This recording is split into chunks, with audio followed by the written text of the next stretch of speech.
Hello, I'm Charles Harrington, and I would like to invite you to join me as we look at acrylics as an attractive and a viable alternative to watercolor. So, why would you want to try acrylics? Firstly, when working with acrylics, you can retain most of the positive attributes of transparent watercolor. But in addition to that, acrylics are permanent when they dry. That means that you can apply wash over wash over wash without disturbing previous applications of paint. Also, with acrylics you can combine transparent, translucent, and opaque applications comfortably in the same painting. And important to the beginner, with acrylics you can correct your mistakes easily. Watercolor can be often a very unforgiving medium. Just a spot over here, probably ought to add a little something to that right now. And the other thing is where the background trees meet the top of the grassy knoll, we don't want to get a hard line up there, so I'm going to deliberately soften that just by dragging a damp brush across, and it's absorbing some of that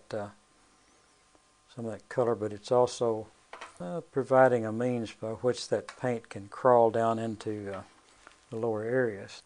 Okay, let me go ahead while that's working there, and I'll keep this brush handy. I want to go ahead and drag a little stuff around in this foreground, and while that's drying, can't do much. Okay, I want to get some a little bit of dark in here, and I'll do that through detail that I can add to the grass. Okay, put a little of that kind of stuff in there. Pretty much define where those trees are going to be. Now, I could make this gesso layer fairly smooth, but since this is tree bark anyway, it might just enhance the texture a bit if I'm not that careful about that and let it get a little bumpy and a little irregular. So let's let that dry for a few minutes.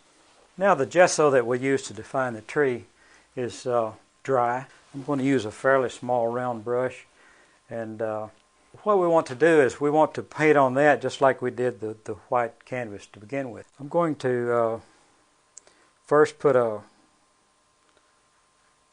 light wash of yellow ochre just to warm the thing up, particularly on the sunny side of the tree.